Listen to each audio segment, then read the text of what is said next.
Earlier in this course, you learned that classes are building blocks of our applications. These classes combine related variables or fields and functions together. So here's an example.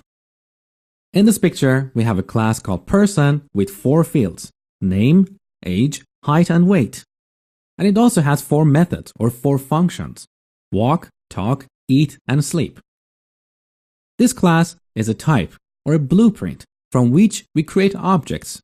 So an object is an instance of a class. In this example, we can create 3 instances of this person class, like John, Mary, and Scott. So more accurately, when you run your application, it's these objects that are talking to each other and collaborating to provide some functionality. But the word class and objects are often used interchangeably. Okay, now let's see how we can create a class in C#. So to create a class, we start with an access modifier, and then the class keyword, and an identifier. An access modifier determines who can access this class. For now, don't worry about it because that's something I have covered in my C# intermediate course, which is the second part of this course.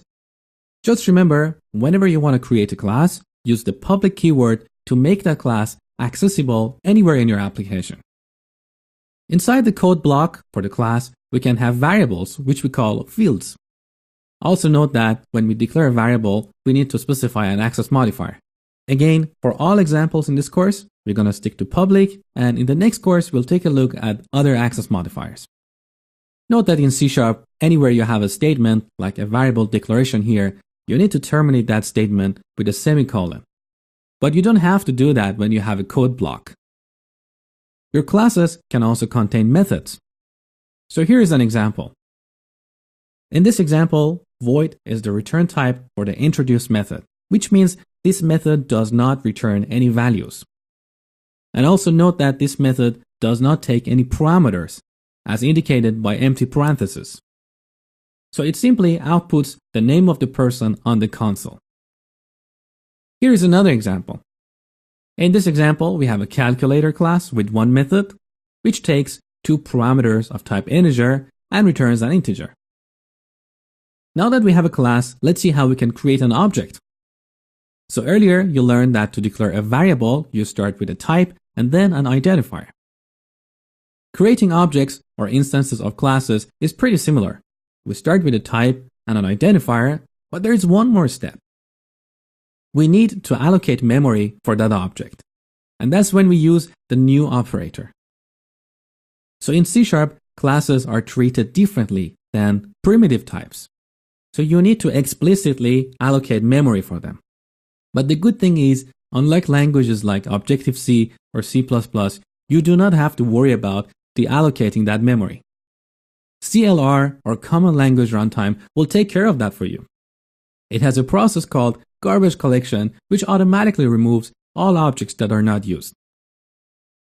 So to allocate memory to an object, use the new operator, and then repeat the type of the class and parentheses.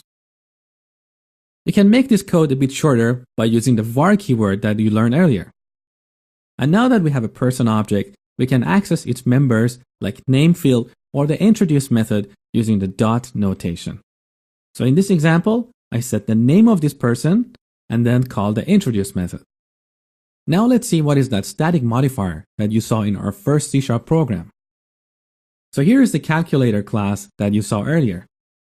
We can modify this add method with the static keyword like this. And as a result, we can access that method directly via the calculator class itself. We do not have to create an object to access a static member. In fact, we cannot access static members from objects.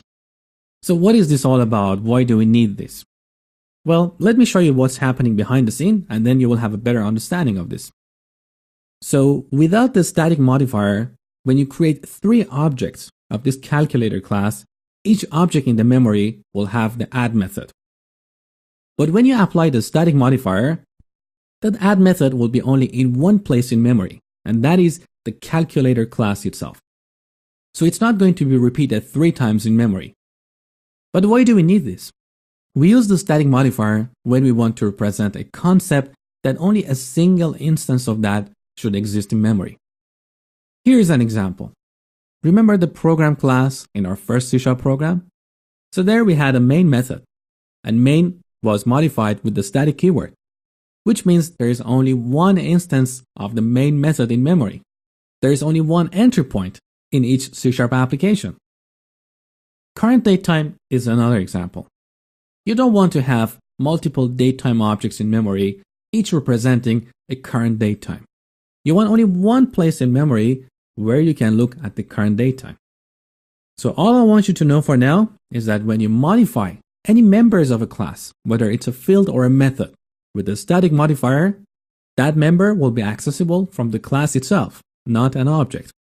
Well, that's enough theory for now. Let's flip over to Visual Studio and do some coding.